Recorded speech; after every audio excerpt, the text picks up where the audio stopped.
Hola, ¿cómo están? Tanto tiempo, ¿qué dicen? Bueno, espero que anden muy bien. Ahora nosotros vamos a continuar con el cursado de la materia, indagando en una nueva propuesta de modelo o escuela psicológica en la historia que tiene que ver con la psicología sistémica. Voy a sacar esto porque es el reflejo de la pantalla. Bueno, en principio decir que vamos a pasar a una tercera escuela de la psicología o sistema o modelo, como quieran llamar, habiendo nosotros recorrido ya cierta parte de los conceptos centrales del psicoanálisis y del conductismo. Con la psicología sistémica vamos a encontrar otra forma de entender la psicología, es otro approach, otro abordaje, le vamos a dedicar también sus 2 o 3 encuentros como debe ser, y vamos a empezar hoy con una aproximación general introductoria, ¿no? Pupi, anda la pupi, llamando la atención. Bueno, lo primero que tenemos que tener en cuenta con la psicología sistémica es que se llama psicología sistémica. Quiero hacer hincapié en eso, no sistemática. Ese es un error que suelen cometer muchos chicos cuando se inician en el estudio de esta corriente. Pupi, es la hora del juego de la Pupi y la Anita. Vení. Y que es un error fundamental porque se llama psicología sistémica porque es el enfoque de la ciencia psicológica que aborda los sistemas. Vamos a estar hablando de sistemas sociales, sistemas familiares y sociales, en el contexto de los cuales se desenvuelve el sujeto. Es decir, no hay nada sistemático en la escuela de la psicología sistémica, remite a sistemas. Bueno, a ver si ahora se callan. Tuve que poner pausa a ver si se callaban. Bueno, les decía entonces que lo que hay que tener en cuenta es que se llama psicología sistémica. Bien. Esta escuela o corriente de la psicología nace de una teoría general de la ciencia que se llama teoría general de los sistemas. Y su mentor, o diríamos quien la diseñó o ideó, fue un biólogo alemán llamado Ludwig von Bertalanffy. Pido disculpas por las interrupciones, están especialmente ruidosas. Les decía Ludwig von Bertalanffy. En los apuntes en material de estudio tienen más detallado el apellido, es bastante difícil de nombrar. Fue básicamente el creador del concepto de ecosistema. Él estudiaba las plantas y los procesos de fotosíntesis y demás cuestiones asociadas a las mismas, logró darse cuenta o enunciar en sus primeras investigaciones en la década del 50 del siglo pasado que todo organismo vivo crece y se reproduce con mayor facilidad si es parte de un sistema vivo dentro del cual adquiere su expresión. Es decir, ningún organismo vivo tiende a la supervivencia de forma aislada, sino que todos son relacionales de alguna manera. La teoría general de los sistemas entonces propone pensar que toda forma de vida natural crece, se desarrolla y se desenvuelve en términos de vínculos con otros organismos o entidades.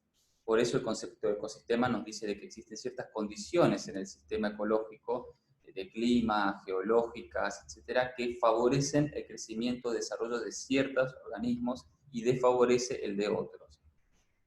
Esta idea general de la teoría general de los sistemas, verbigracia, es retomada por la psicología en la década de los 70, de la mano de un investigador estadounidense que también tiene un apellido muy difícil de pronunciar, que es Paul Watzlawick, que está con W, tiene una Z en el medio, Paul Watzlawick. Bueno, Watzlawick, en la escuela de Palo Alto, en California, comienza a hacer investigaciones inspirado en la teoría general de los sistemas de von Bertalanffy.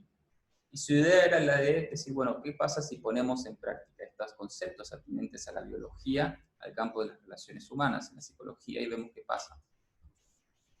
Ya en sus primeras aproximaciones, en la Escuela de Palo Alto, que es un instituto muy prestigioso en California, Watzlawick, que era un docente universitario, y sus colaboradores, algunos ilustres como Gregory Bateson se escribe, Bateson, que también es otro importante sistémico en la historia, empiezan a estudiar el comportamiento de grupos humanos enteros, como si fueran ecosistemas, a fines de entender el comportamiento de las personas, no de forma aislada, como elementos separados, como el análisis, por ejemplo, de un inconsciente de cada sujeto por separado, sino en términos de una grupalidad. Es decir, lo que le interesaba a Watzlawick era cómo explicamos la conducta de las personas a la luz de los grupos en los que intervienen, y si es posible determinar dicha conducta en función de los roles, los códigos y los patrones y ritos y costumbres de ese grupo en particular. Con esta perspectiva, la primera gran investigación, o la que tuvo mayor repercusión y renombre inicialmente de Watzlawick, giró en torno a la esquizofrenia, que habíamos mencionado en el cursado como una forma particular de psicosis. y que desde una perspectiva psicoanalítica habíamos asociado a una estructura psíquica singular, es decir, de que existe un sujeto psicótico esquizofrénico, así como hay sujetos psicóticos paranoicos o maníaco-depresivos, ¿no? Y la esquizofrenia era una forma. Bueno, perfecto. Watzlawick, amparado y fundamentando desde la teoría general de los sistemas la psicología, plantea que lo que él quería hacer es estudiar qué pasa con la psiquis esquizofrénica de ese sujeto diagnosticado de esa manera en los grupos en los que interviene. Y establece una hipótesis que no tarda mucho en tratar de corroborar, que es la que dice que en realidad la psicosis es una realidad colectiva. Es decir, que no es un fenómeno individual concerniente a ciertas personas, sino que es una expresión de un grupo o sistema familiar en la que es necesario que alguien asuma el rol de loco, ¿no? O sea, el esquizofrénico en realidad no es un sujeto trastornado o un sujeto estructurado psíquicamente alrededor de una psicosis, según la sistémica, sino es quien ha adoptado, asumido un rol que el grupo le ha adjudicado, a fines de mantener algo que vamos a mencionar con detalle más adelante, la homeostasis. Es decir, todo sistema, ya sea grupo de trabajo, amistad, pareja, familia, todo sistema que involucra más de una persona es un sistema, necesita mantener su equilibrio, de ahí el concepto de homeostasis, que es sacado de la física. Es un principio de equilibración inestable, se dice. O sea, mantener el equilibrio del sistema familiar, en este caso, muchas veces requiere de que alguien asuma un rol en el que concentrar la expectativa de locura que en realidad circula entre todos los miembros.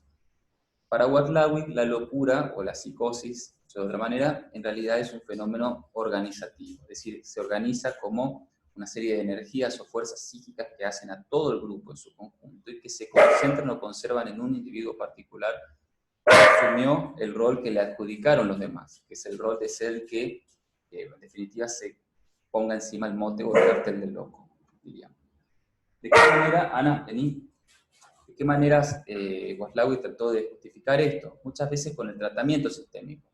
La psicología sistémica que estamos enunciando en sus primeros principios degenera o deviene más adelante en una psicoterapia sistémica, una forma de intervenir en los problemas de las personas teniendo en cuenta la realidad grupal en la que viven. La psicoterapia sistémica trabaja con grupos, trabaja con familias enteras, con parejas, etcétera. No trabaja con individuos aislados, justamente porque respetan estas líneas teóricas generales de la sistémica, ¿no?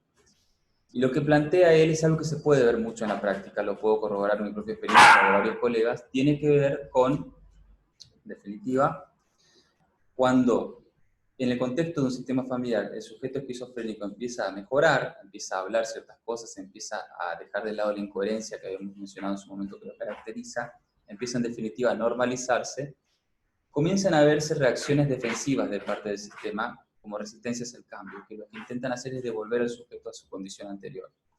Esto significa que por más que la familia esté preocupada y movilizada por los problemas, por ejemplo, de su hijo esquizofrénico por el que lo llevan a terapia, hacen lo posible conforme ven que él empieza a mejorar para que inconscientemente vuelva al lugar que le correspondía, porque como grupo van a movilizar una serie de resistencias que funcionan como defensas ante los cambios que amenazan su equilibrio o homeostasis.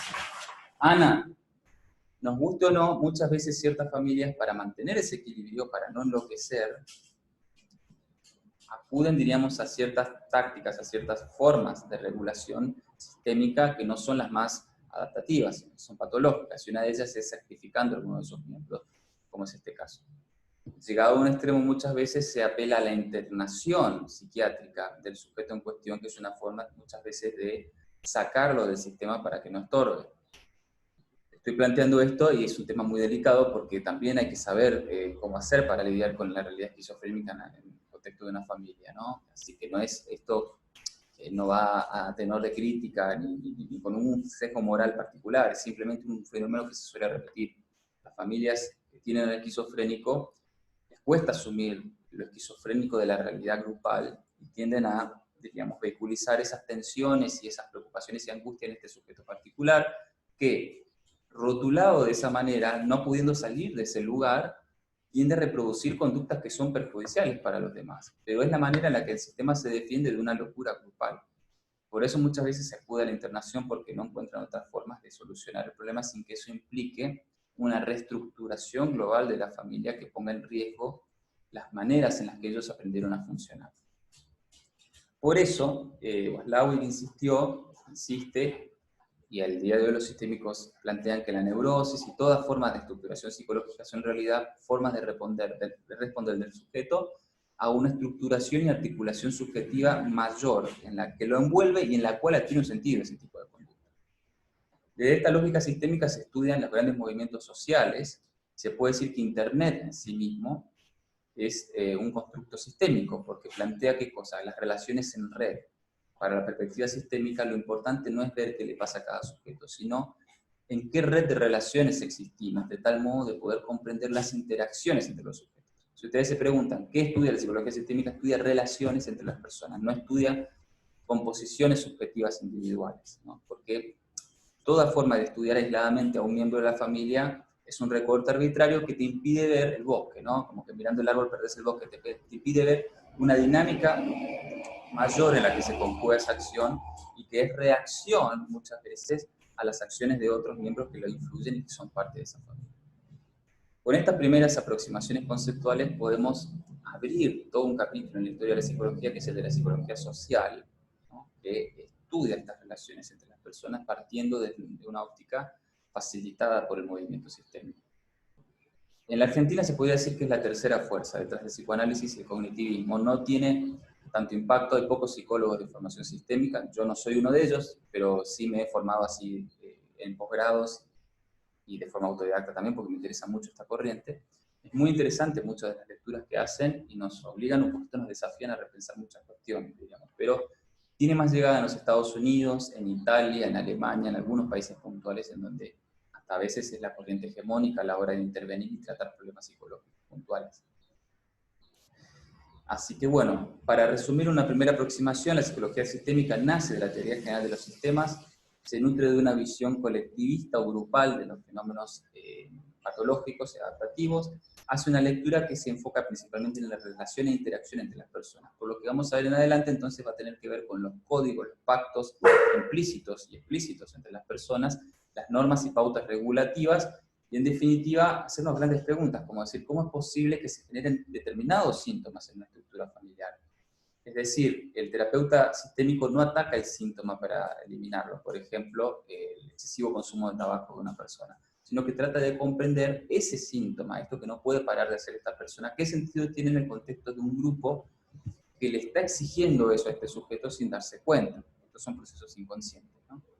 Así que bueno, el reto en lo que sigue para la próxima semana y la otra es que podamos ingresar en esta interesantísima forma de entender la psicología humana, comprender algunos conceptos centrales en torno a la misma para poder desarrollar esta tercera posibilidad dentro de los grandes sistemas históricos de la psicología. Bueno chicos, eso hasta acá, una aproximación muy breve esta semana. En la siguiente vamos a profundizar mucho más. Bueno, espero que estén muy bien, les mando un gran abrazo a todos.